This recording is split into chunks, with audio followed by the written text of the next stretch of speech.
When we first saw Alvaro Diaz, the Pairs FC fanbase's general thought was, "We do not care." A Peruvian on an amateur contract at a club that translates to Army Technical School. If he was never found, the man might have ended up as a general rather than a footballer. Then again, I only brought him in to play on my B team. He supposedly had a lot of potential though, and despite his defensive attributes not being mind-blowing, the guy's value was higher than Maldini if he was reincarnated as a wonder kid today. In his first season, he developed like crazy, and as the years went by, everything on his attributes kept going up. The technical significantly improved, mentally he became a giga brain, and he went from a scrawny kid to an absolute physical nightmare. The 20 jumping reach emphasized that. Two great examples of showcasing his hops were versus Lyon and Monaco, where he got a hat-trick in each. It's not often you see a 10.0 rating for a center back. Monaco was especially satisfying with the pain they have caused me. That game, along with Nice, where he scored again and got a clean sheet, led to a Player of the Month award, which rarely ever goes to anyone but attackers. You could put this man into Hercules' boots, and he'd make him look minuscule in comparison. Nevertheless, let's look at the class of 2030 and see who came in.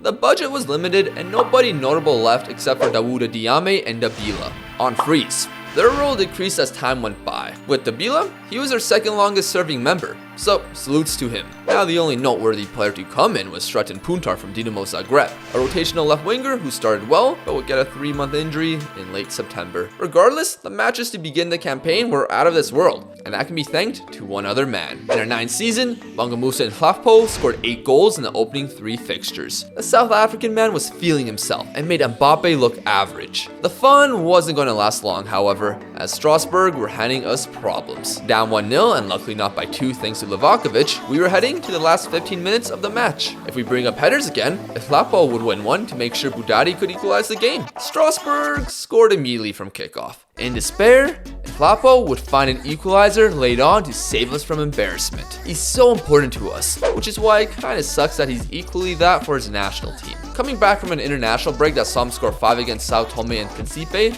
I didn't want to risk him getting injured with a big game against PSG upcoming. The problem was, prior to Dijon, Mboop got injured, and I loaned my Luxembourgian striker out on deadline day. Yes, he's from Luxembourg. So with the boys down 1-0 heading into the last 30 minutes, 4 key subs were made, which included our boy Bangamusa, and he annihilated the mustard bottle with 3 goals in 13 minutes. In that time, he also missed a penalty, so it could have been 4. The media was hailing this kid, and with PSG next up and coming off a loss to Montpellier, we could really take a mantle on this league title.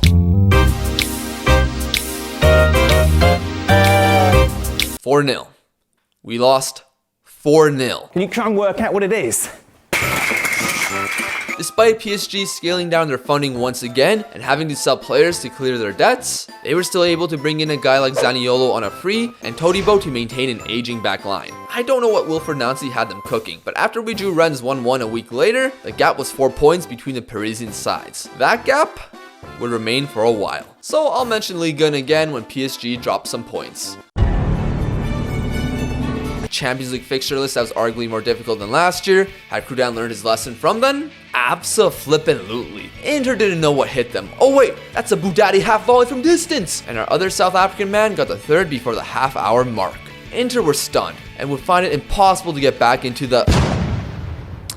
A penalty in the 65th minute was causing panic, but we held them off. Now Standard Liège at home afterwards was going to be simple against such a weak side. What? It's all good. We'll sub on the big boys to win this match.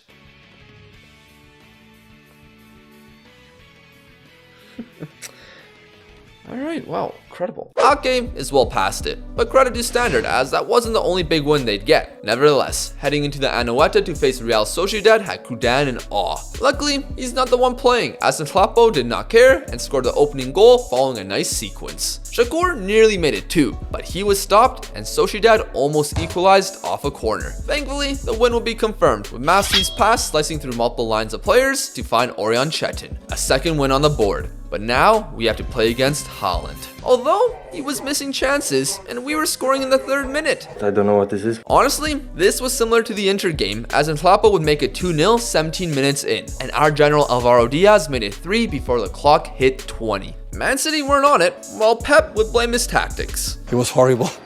Following, a match versus the Yellow Submarines wasn't too difficult. Despite Mboop missing a penalty, he would later score the lone goal to secure another victory. Pundar was unfortunately unavailable for his homecoming to Dinamo Zagreb, but with a rotated side and subbing on 4 key players, we were able to grab a winner from Giannis Hardy. Top 8 was looking more and more likely, but with 2 matches left, it wasn't guaranteed. Still, everything seemed promising going into the new year. All the Ligue 1 matches since Rennes were W's on the board, and we advanced to the 10th round of the French Cup, where we'd probably play an easy opponent. Dang, that's tough. I was hoping the first time I'd play PSG in the French Cup would be in the final, or just never, but an away fixture to the best club in France while having promises to some players about being competitive or even winning the domestic cup had me worried. It got even worse. This was the first match since a small winter break in France. That meant we are in January 2031, and you know what that means.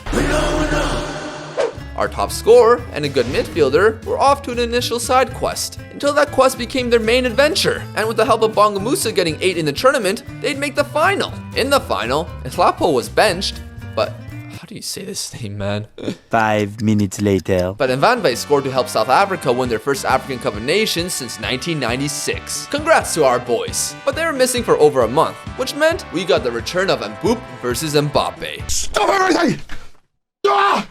What? Both were crap. Yet, out of nothing, we were able to open the scoring with a lofted cross by Hardy, finding Shakur for an empty net. We defended well, until Darwin got in behind late. But he took too much time and was blocked. PSG were eliminated from the French Cup. Yet, we had nothing to talk about in the league, so let's chat about the concluding 2 league phase matches of the Champions League.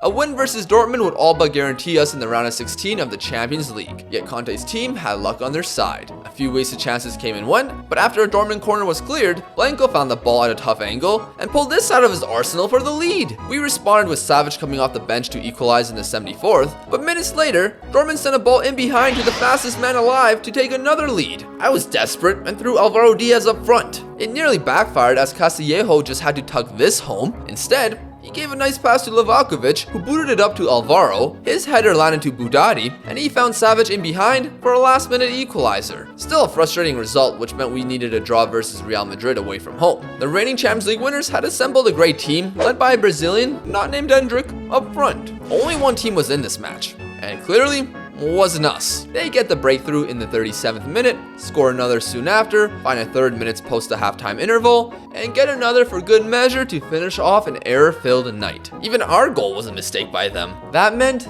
we finished in 9th, on the same points to Real Madrid and Standard Liège. Congratulations, you played yourself. So the playoff round draw faced us up with Madrid's rival, Atletico. There were no Ligue 1 updates until then, but we did edge out our French Cup fixture, a 1-0 win over Strasbourg, which saw Shakur Omar scoring minutes before the 4th official brought up added time. We avoided penalties this time.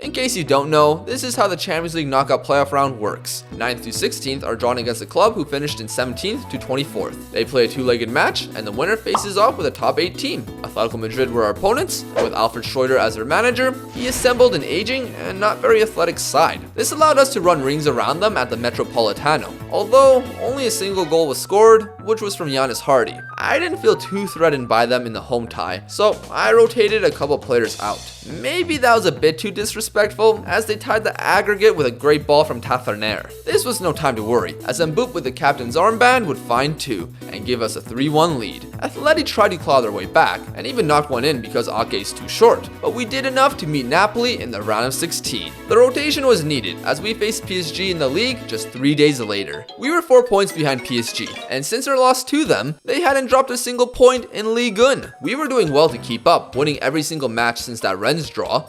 Oh no. Sorry, 1-0. The Catalan would get a second to piss me off, and I would blame our left-sided center-back Moranes for his poor defending. We couldn't give up, but Donnarumma, as he usually does, was blocking us out. Shakur Omar, on the other hand, was a little more clinical with roughly 15 to go. Big thanks to Mbappé winning the ball and finding him. Then, a free kick from Moder, but it was no good. PSG had been a bit fraudulent this half, but Diakite, no! At least Mbappé finally won a battle. After drawing Marseille on matchday 23, we were 9 points behind PSG. Just to not waste any more time, PSG would only draw 1 match for the rest of the season. Yeah, they ended with 97 points. They never even got higher than 85 before this season. I know Mbappe is the best player in the game, but how are they doing it? Regardless, Napoli in the Champions League round of 16 was smooth sailing. Within 30 minutes, we saw Jakub Moder, Alvaro Diaz, and Bongamusa Nhlapo scoring. When I thought we had it sealed, Rua would concede a penalty, which Osimhen slotted home. Still a great advantage, and the aggregate score was extended in Naples by Boo Daddy. Raspadori responded early in the second, but Dylan Rua, cutting onto his left foot, incredibly scored to keep a 3-goal advantage. Raspadori would then score a free kick. No worries, just defend this corner. Thankfully, their magic ran out as we moved on to the quarterfinals against Manchester City. I was worried about the challenge, so I adjusted my balanced 4-3-3 formation, but brought one of the center mids into defense to create a 3-4-3 or 5-2-3. The goal was to survive, but after a couple missed chances by City, I decided to play Alvarado in the actual wingback spot. 27 shots came for the citizens, but no goals for either side. For the home tie, I decided to revert back to the balanced 4-3-3 and hope we could get lucky. Alvaro Diaz made a terrible mistake, but he was able to push Haaland a little wide for a poor shot. We then go forward, and Budadi finds Shakur at the back post, but he hits the woodwork. Haaland then scores, but he's offside. Another woodwork came for your boys, but it was from a weird angle, so was there even a chance? Then in the 74th minute, corner kick to Diaz. Yes! Diaz! Let's go! City would have a few more chances, but it wasn't enough as we shut them down and advanced to the Champions League semi-final. Before getting to that, the French Cup had us facing Ligue 2 side Nantes in the quarterfinals. This was a few days after the PSG fixture, leading to a rotated side. Maybe that was a bad idea, as the team conceded a goal before halftime. Nhlapo would equalize, and while he's been inconsistent since AFCON, he came up big here. Fortunately, Nantes were pushing us to our limit, and we were sent into a penalty shootout. Both sides scored their initial pens, and AFCON winner Nvanve would give us the lead. Then, cue the following.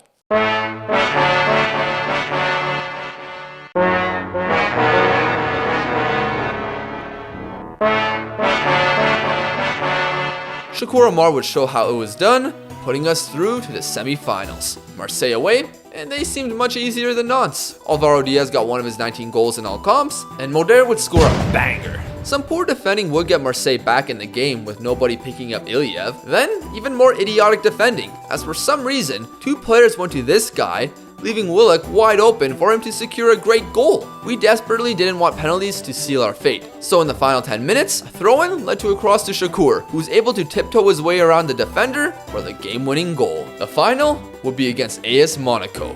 But before that, they came up in the Champions League semi-final. We've had many battles with Monaco in this save, but now the stakes were at its highest. They went through PSG and Liverpool to get here, but we defeated them twice in the league. And Crudan's side do it when it finally matters? Oh no. Wow, that was way too easy. Braganza, who became unhappy earlier in the season because he wasn't getting enough playing time. He's getting older, so I wanted to give the minutes to Masi, and I wish I continued doing that. Tavares bottled it. They scored 13 minutes later. This was the home tie, by the way, but when a hero was needed the most, Mboop off the bench kept us in it. The second leg in Monaco put a lot of pressure on us, and we needed to step up. What? Despite the complaining, we fought back with the cheat code of Alvaro Diaz. His defensive partner, on the other hand, I thought Quintero was gonna mess up again there. He's gonna mess up again. Oh my God. Costing us a Champions League spot right here. Like, my word. We get another one back. Holy crap. Oh, Diaz! Diaz! Oh my gosh! Didn't get the header, but gets the rebound. 4-4 on aggregate. And heading into the last 10 minutes, I am nervous. So nervous. No.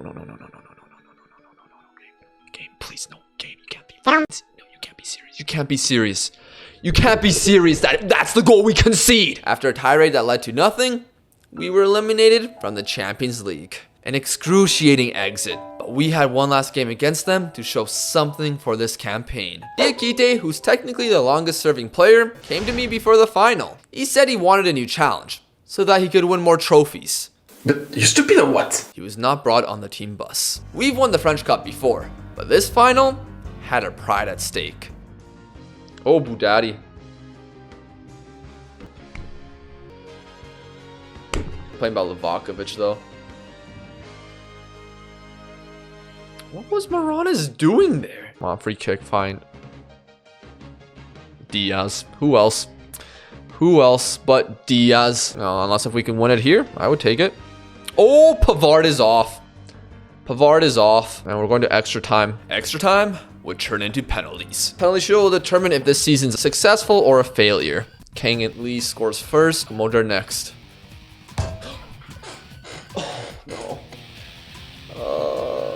Kuntar, please don't do this to me, game. Oh, if he hit the post and miss, are they gonna miss one? Oh my gosh, 3 perfect pens already. It's in their hands. Look, we've lost this. Oh, please, Livakovic, please save one. Please save one. Livakovic will save one. He will save one on Oliver, because Oliver's a fraud.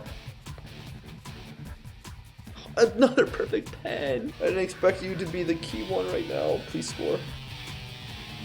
Thank goodness. We don't deserve the bad ending in this story. Come on, Livakovic.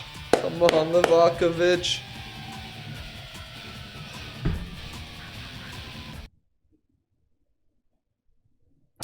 Yes.